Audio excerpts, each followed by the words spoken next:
Welcome back. I'm Chris Sikora, and I'm going to step you through this exercise 9, which is probably one of the toughest exercises to go through because there's a lot of steps involved. And if you miss a step, it might take a while to figure out how to fix it, especially if you're new to it.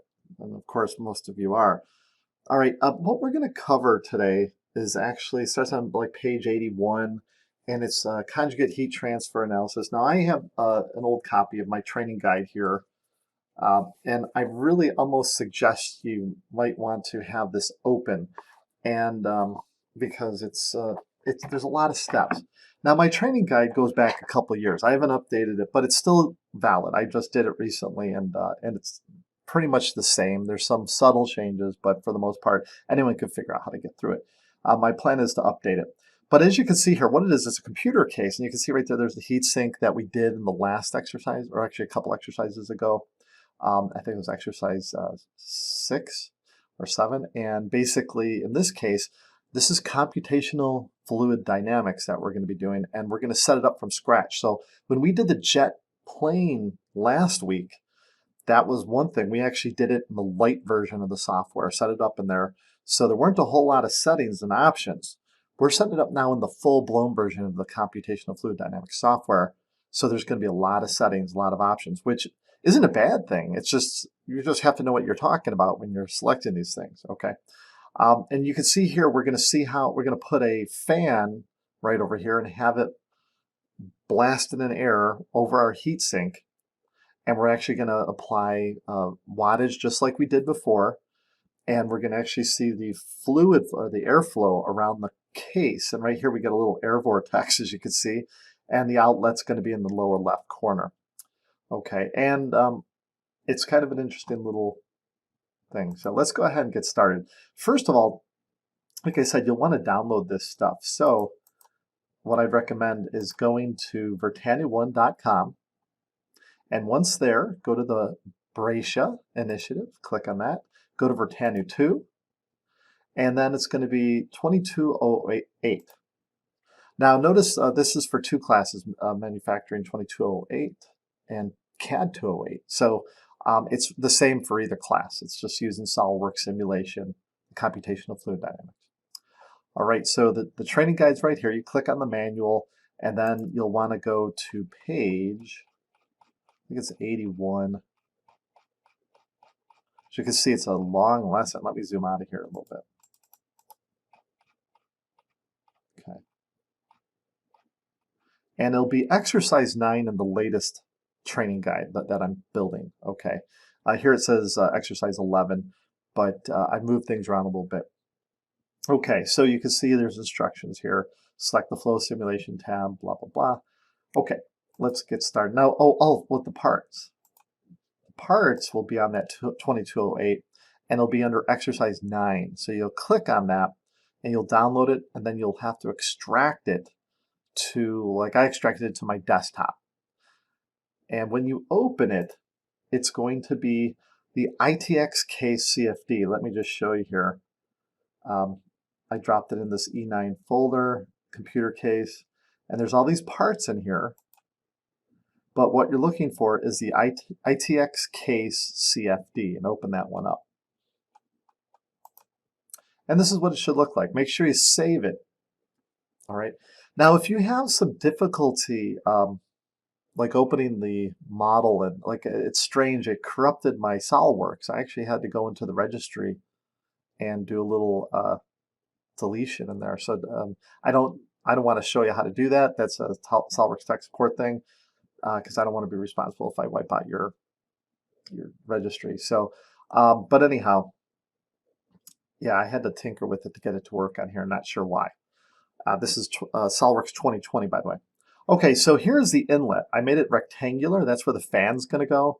And here's the outlet. In fact, actually, the fan is in there. It's just I have it hidden. So if you unsuppress it, oh, I don't even have it in there. So never mind.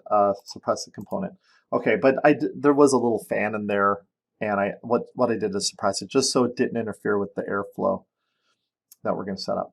All right, so the very first thing, and I'm looking at my training guide here, is we're going to go ahead and we're going to use the wizard. So first of all, go to SolidWorks add-ins, and find SolidWorks flow simulation. Now this is where you want to have a beefy computer. You want to have a lot of memory. Hit OK there. Okay, found an old one in there. But basically, if you have a small amount of memory on your system, like 4 gigabytes, I think it should work still. It just might be on the slower side. It might take you like 15, 20 minutes for it to run the analysis. Versus on this one, I have 16 gigabytes. It's only going to take maybe a minute or two, I believe. Okay, so I have started it up, and we can see flow simulation as a tab. Now go to Wizard. Now, if you don't have the flow simulation, by the way, anyone in my class, you have the software. I gave you the license for it, so you should have it. If you don't, send me an email. Other colleges and universities that might be using this, you might not have this as a home license. Just be aware, because SolidWorks gives like a free version to students, and it doesn't have the full-blown version. Like we used the light version last time, and then we stepped over to the full-blown version. Same thing here. We're going to actually use the full-blown version the whole way through. Okay, so you might not have this, be aware. If you're in my class, though, send me an email. I'll tell you how to activate it. All right, so we're going to go to the wizard. And the first thing here, you can see we can give it a project name. I'm going to go ahead and just call it CFS, my initials. You can put comments in. This is just a simple CFD. All right. And the configuration, we're going to go ahead, stick with the current one. Actually, yeah, we'll go with use current. Hit next. All right. Now what we can do, you'll see that there's these unit systems, and there's IPS, FPS, and MMM. And we could create new. Let's go ahead and create new. But first select USA, create new, and let's call it something new here. We'll actually give it a, let's see, in the book, I think I call it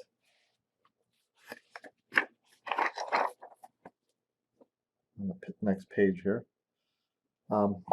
USA, we'll call it electronics. You don't have to call it this, just doing it just to show you how you could customize this. All right, now what we need to do is we need to go to heat and energy. So over here on the left, find heat, hit the little plus symbol. And anywhere where you see a BTU, basically, we're not going to use BTUs unless we're forced to. Like if we don't see wattage, we'll stick with it. Like here under energy, let's keep it at BTUs. Under heat flow, there we have watt. Go ahead and select watt. Heat flux, select watt per meter. And the heat release, watt per meter. Heat transfer, watt. Thermal resistance, we're in kilowatts, so that's fine. Oh, we have Celsius watts. Kelvin. Actually, let's go with Celsius watts. Oh, that didn't take. Okay, there we go. Thermal compliance, capacities. Sorry. Okay, here we'll just stick with the default watts per second Kelvin. Surface thermal, we're already on watts. Temperature, we'll go with Fahrenheit. And volumetric heat, watt. These are already set to watt. Okay, so and beware, you could always go back and change this. The only thing that's going to happen is later on in our analysis, it's going to ask us, might ask us for BTUs, and you'd have to do conversion. So it's not a big deal, but pretty much everything we're doing here is in watts. So you could go ahead and hit next. All right, so this next step here, notice I have to use the book. I've probably done this lesson maybe 20, 30 times. I wrote the lesson. But I only do it a couple times a year, so I forget all the little settings, what I used. And if I go off a little bit from the training guide, that's fine. Okay, so here we have, the analysis type is the internal because it's inside the box, okay, the computer case. And exclude cavities, that's fine, leave that checked. And then heat here, heat conduction of solids. I'll go ahead and check that. And we won't check the solids only. So we want just, let's have that one checked. And you could go ahead and hit next. Now we get to pick the materials. Now remember on the light version, you have two options you have water or you have air. That's it. Look at this. Like if you hit the little plus next to gases, look at that: acetone, air, ammonia, argon, butane. Holy moly, there's a whole library of them in here, okay? So it's really pretty cool. We're actually just going to stick with air because really that's all there is with the computer case. We're not going to put like argon in it or something. Okay, so anyhow, let's stick with that. And then we could go ahead and hit next. Now it has flow type, make sure it's just laminar and turbulent. Oops, oh, you know what I didn't hit? Let's go back gases. Select air and hit add. There we go. Sorry about that. Okay, and then these you can just, again, just leave it at the default down here. Hit next. Right now, here's where we get to select the material as a default. So we don't have to define every single little material, like, you know, what a screw or a bolt is, or something that we might miss. This is where you could define a generic material for like everything, so that you don't have to define them later. So under alloys, hit the little plus. And we're going to make this anything that we come in contact with. We'll find stainless steel 321. There it is, stainless steel 321. Okay, and go ahead and hit next.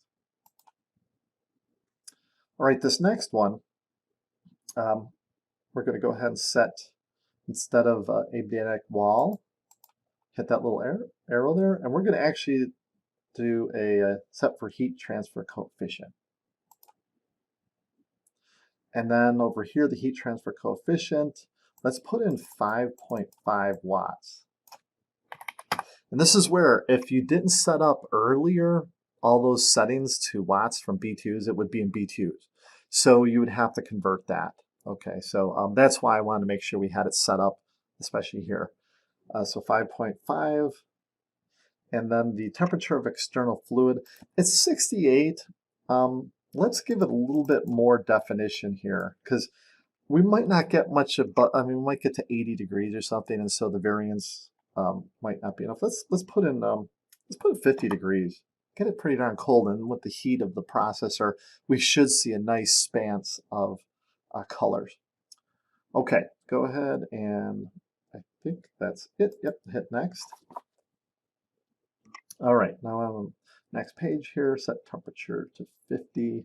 So right here, click on temperature, and let's make that match from 50. And then the solid parameters. Hit the little plus symbol there and change that to 50. So the solid is starting off at 50. Like whatever we don't set up is going to be 50 degrees by default. Okay, hit, at this point, we're done with that. Hit finish. Okay, so we've got half of it done. Now there's more. Okay, so now that we have this, what we're going to do is let's make sure you're on the flow simulation tab. We're going to add a fan. Now, let's see here. There it is. Under conditions, find fan. Now, I saw last year in release 19 that on some of the computers in my classroom, I wasn't getting that fan option there. And I found it somewhere by right-clicking, I think, in the feature tree. And once we get past this, I'll see if I can find that, those of you who might have that issue, especially if you're using 2019. I'm not sure what was up with that. It was isolated just to a couple computers, but that would indicate to me that maybe others have the same issue. All right, so anyhow, we want external inlet fan. All right, and then select this face. Now, mind you, the top is set to transparent, so it is actually an enclosure. Okay, it's completely enclosed. There's actually a lid on top of this, but it's set to transparency, so we select through it. And so select that surface right there.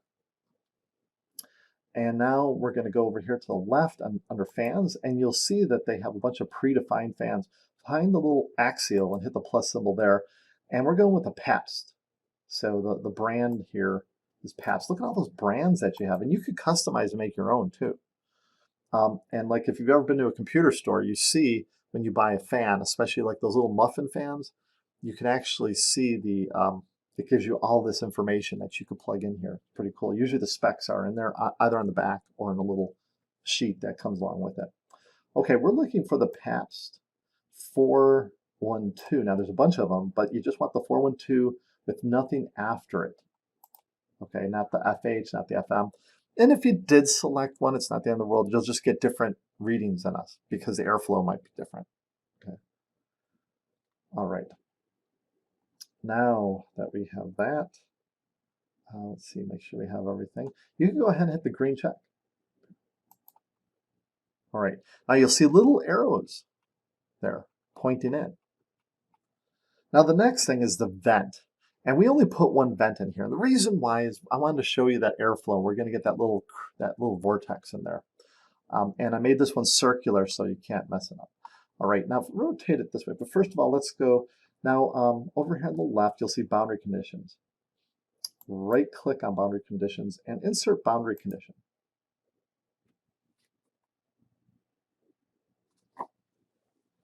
Okay, now that we're in here, the first thing we're going to select here is this one, pressure opening. And let's select this surface. Now, if you select it from the feature tree, I've had students do that, and then it's weird. I've had some weird effects happen. So just be careful. Make sure you're selecting it from the surface here. But there's other times when we want to select things from the feature tree because I've had weird things happen. And I'm not entirely sure why. It could be just operator error. I might have thought I selected something that didn't. So we're good though. As long as you select that, you're in good shape. All right, and we're going to leave it at the under thermodynamic properties, the environmental pressure 14.69, which is what we have here on Earth. And see how it's set to 50 degrees automatically for us? So we hit the green check, and that was because we set it up earlier. We don't have to enter it. All right, now we need to select volume sources. So let's see here. Hit the little arrow underneath goals and find volume. Let's see here. Nope, not that yet. Here we go, under conditions. Sorry about that. Make sure you select volume source.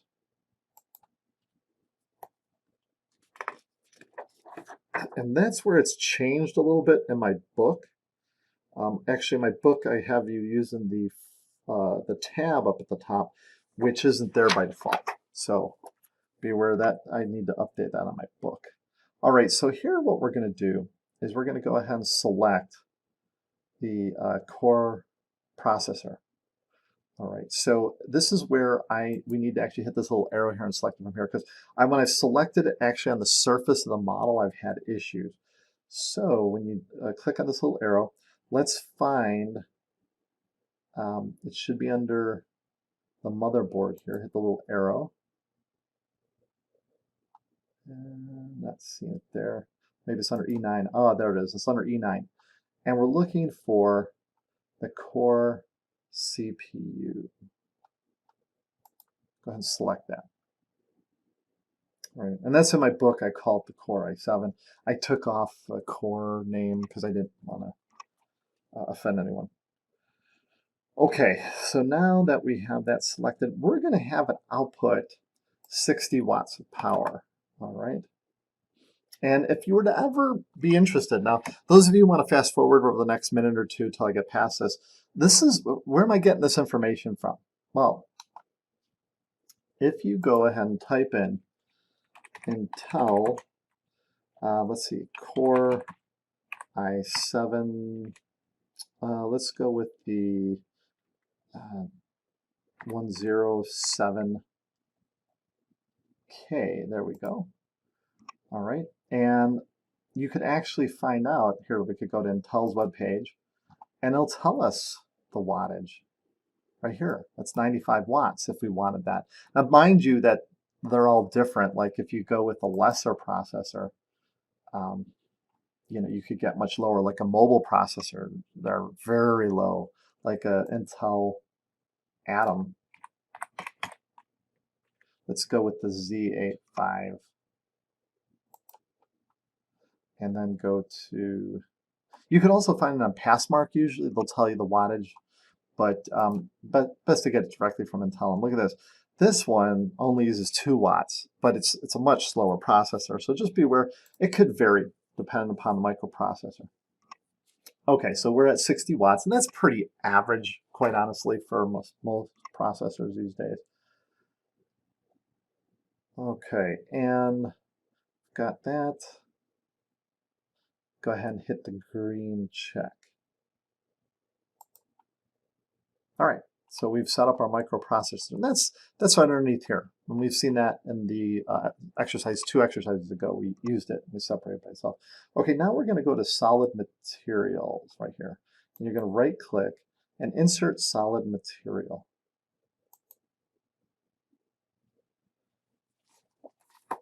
Okay, and what we're going to do is select these from the feature tree over here. So the computer enclosure, let's get these up because it gets confusing here. So we could basically select the computer enclosure, and it should list right there. All right, and then also the processor, so E9 right here. Go ahead and select that. Now in the book I call it it does say the E9-1, so it's very similar to that one. Okay, and that's all we need there for those. And actually, you know what? Actually, we don't want that. Take that back. That last one, right click, delete that one. Hit the little plus symbol next to E9. Now the problem with that was that would actually have our heat sinks in there too. The heat sinks are going to be different. I'm going to allow you guys to select the material for those, but find the core CPU. Make sure it's just the core CPU in there. Okay, and I think we're good here. Just double checking. All right, and we could hit, okay, now the solid material here with the little plus symbol. And we're going to select aluminum. So go to alloys and let's see. I actually usually just pick the standard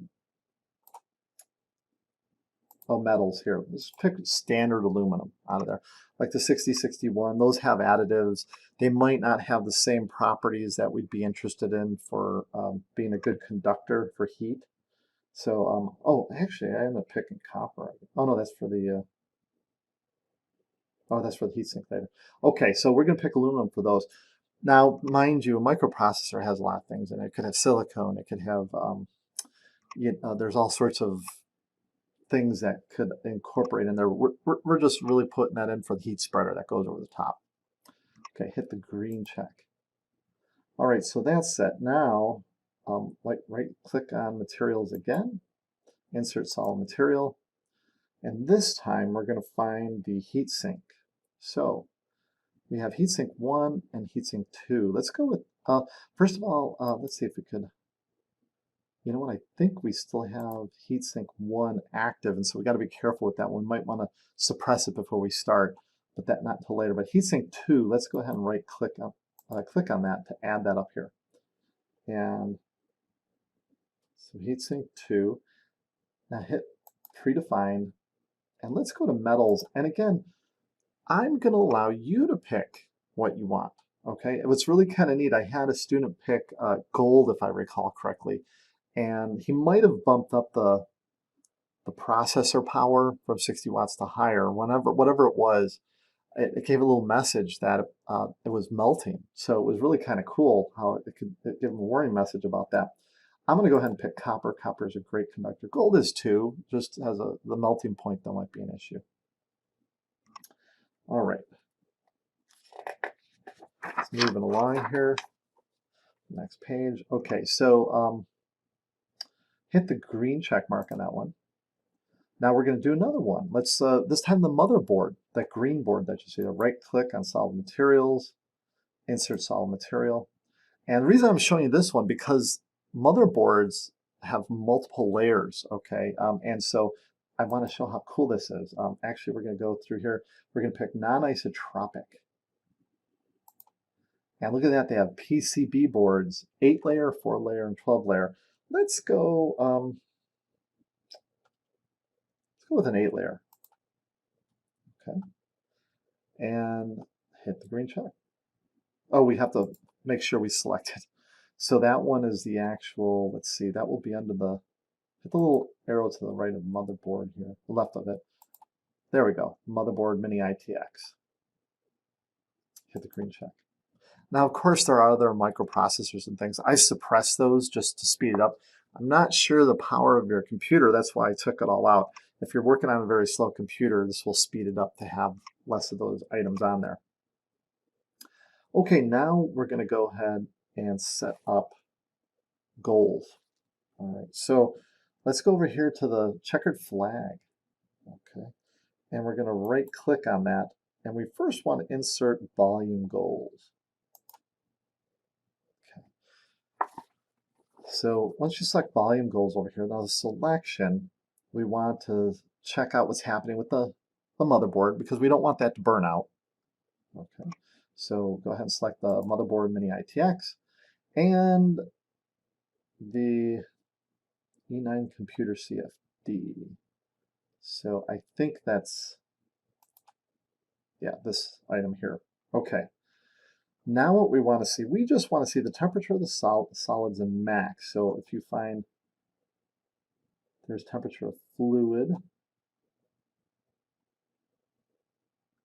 and temperature of solid. Let me move this over here. There, temperature of solid, and we want maximum. So check that one.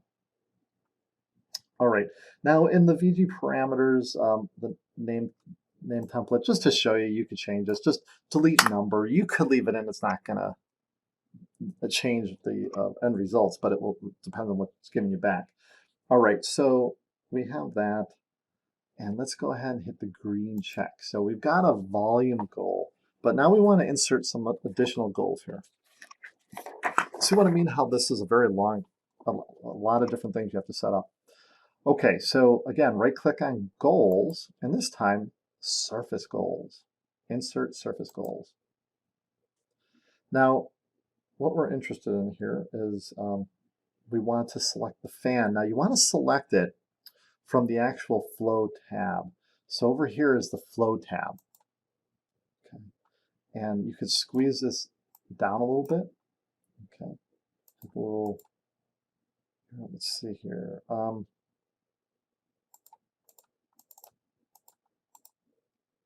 Okay, I'm not getting it. Let's see if we go back here. All right, what we want to put in there is the Pabst fan. And I'm trying to remember, let's see, why is this not shown in here? Okay.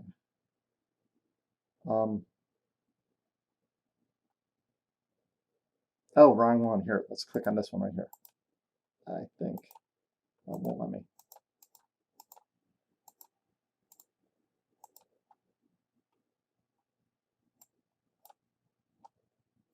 I know I got this to work before. Oh, there we go. You just have to scroll this down further. My mistake. Okay, and then you can see it under here. Let's move this up. All right. So now you can see the external inlet fan, and we want to select that. And that's part of our surface goal. All right, now what we want to see for that is the static pressure average. Okay, look at all those things you could check for. All right. Okay, and so you could go ahead and hit the green check mark right here. All right, we're not done yet with goals. So now we're going to set up some global goals. So right click on goals, insert global goals. And what we're looking for here is I just want you to select average static pressure. So find static pressure average, check that. And temperature of fluid, and that one average. And for right now, that's all we're going to do. Let's hit the green check. Let's save what we have. Hit rebuild and save. Now, by the way, if it asks you for like a font or something to transform it can't find the font, just hit next or use temporary font, something like that. Okay, now we're ready to run. So let's go ahead and hit run. Now, remember you have the run at this computer, and we could select how many cores we want to take advantage of. This is a multi-threaded process. What I'm going to do here, I'm going to hit Control-Alt-Delete and bring up the Task Manager. So just so you could see this, and I've showed this before with the airplane. Let's go to Performance. We could turn on Open Resource Monitor, and there's all my CPUs. Okay, we'll bring that back in a second. Now, let's have it use like all. If you only have 4, select 4.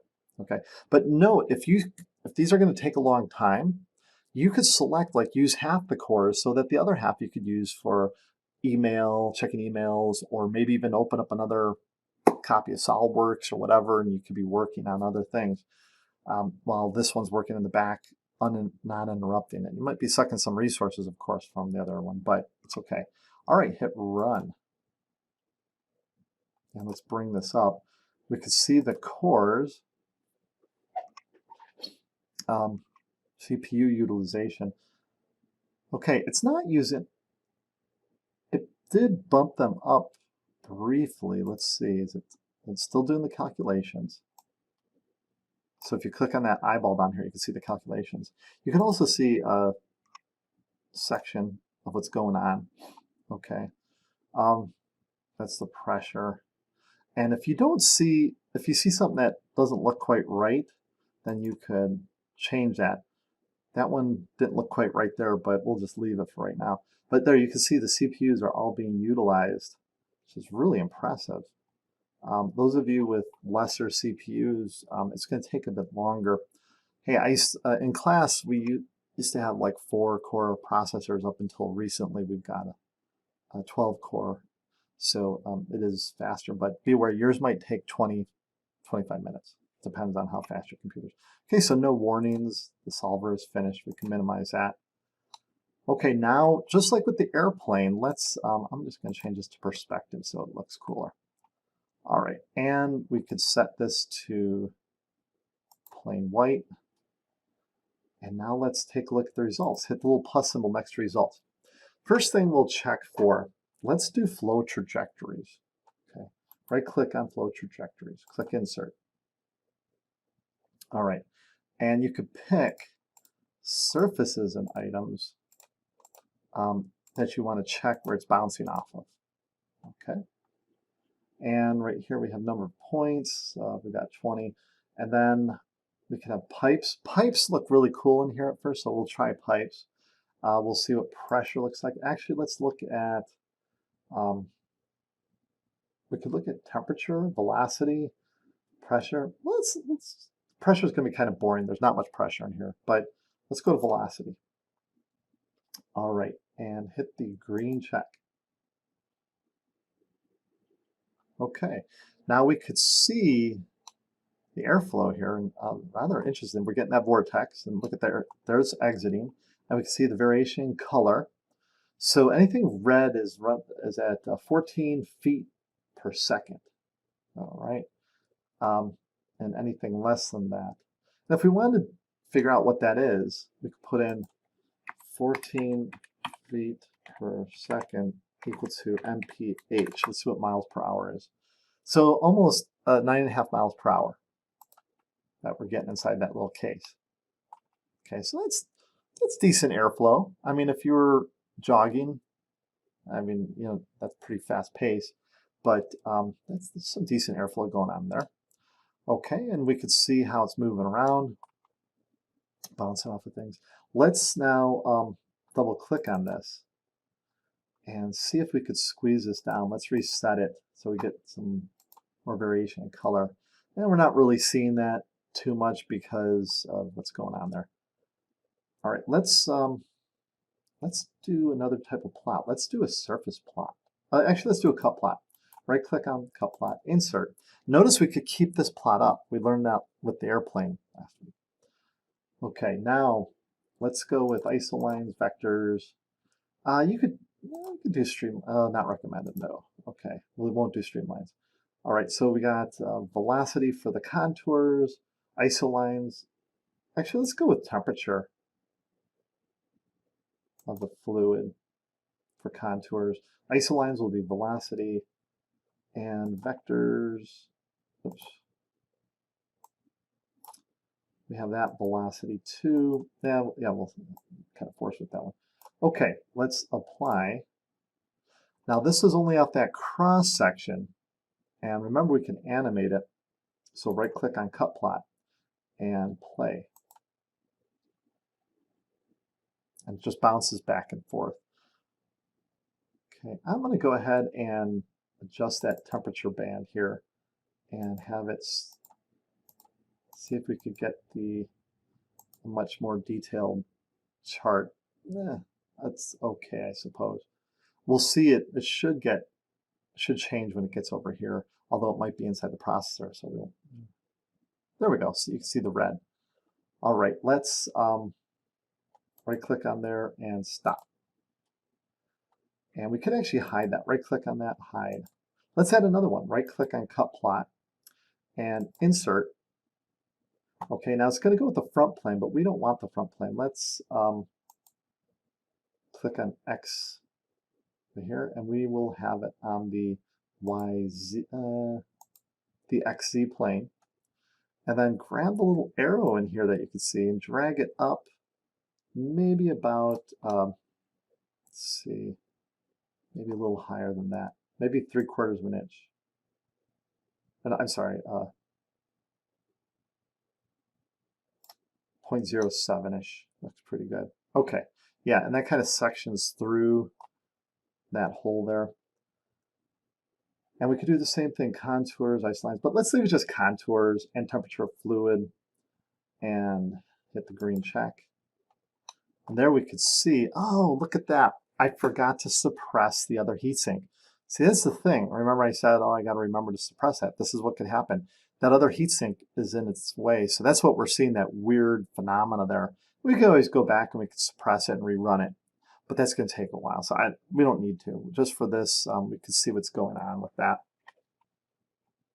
And if you double click on this, let's change this. Again, if someone is colorblind, they have the color blindness ones down here. Okay, and hit apply, and then that's easier to see. Okay, and I only say that if they're colorblind because my son is colorblind, so I think that's really cool. He's going to end up taking this class one of these days, and it's nice that he has that. Let's see, and I think there's some overlap here. Okay, there we go. Yeah. Okay, now from there, let's animate we could do surface plots off the surface of the heatsink and stuff. We've seen what that does. You could do that if you know, I'll do it, what the heck. Let's hide this surface plot. Okay. Not surface plot, but the cut plot. Now we could right click on surface plot, insert, and let's select like this guy, that one there, the CPU, and maybe some of the surfaces of the heatsink. And we have it set to temperature, hit the green check. And there we go. Again, it's remembering for color blindness. Let's double click on that again. Let's also enhance the resolution, maybe 130, 140 colors. And we'll go with this one right here. There we go. Okay, so now we could see the surface plot there. You could see how it's transitioning. It's dealing with temperatures up to 300 degrees. Now, once you get past 180, your processor pretty much burning out. So just be aware that's well beyond what we want. But if you remember from the last exercise, 2 exercises ago, when we tested that heatsink, we had to grow the heatsink to make it more efficient. So that's a small heatsink for 60 watts. There's no way that little heatsink can handle 60 watts of power. It'd be lucky to handle a 5-watt processor. Okay, pretty well. Okay, let's animate our flow trajectory. So right click on trajectories, hit play. And you can see some interesting, neat things there. Okay. Now, to make it look even neater, right-click on there, stop, right-click, and let's edit the definition. Now, we learned last week that we could actually change this from pipes to arrows, spheres. Let's try spheres. I think the arrows work best in the computer case, but we'll try it with spheres. Hit the green check. And now when you animate this, this actually looks really cool, in my opinion. Okay, so play, and there you could see the animation, and you couldn't see the trajectories, the direction, and where things are getting held up. So maybe having the fan right there isn't the best idea. Maybe we should move it somewhere else. You could do a lot of really neat things. Analyze this the way you would hope to, and we could see it exiting.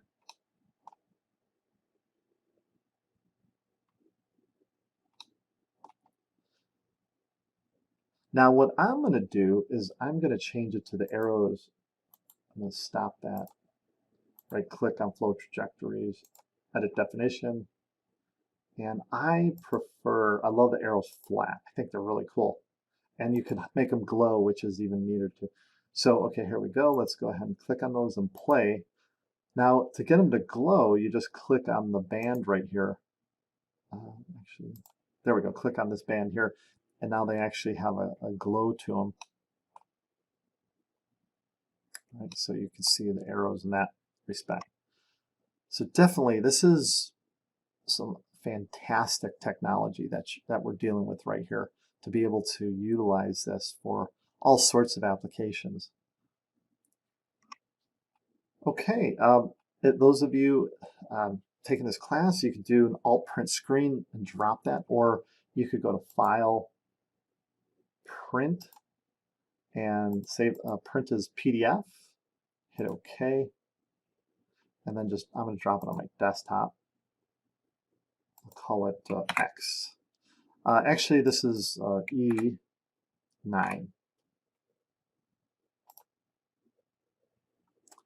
Now I should be able to see the E9 if I go to the desktop.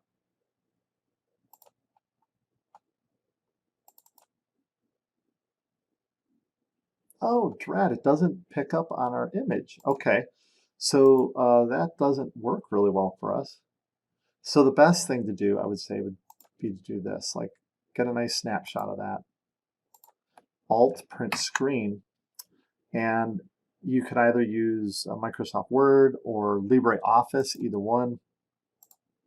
Control V, and then you can crop that like we've learned in other classes for your portfolio.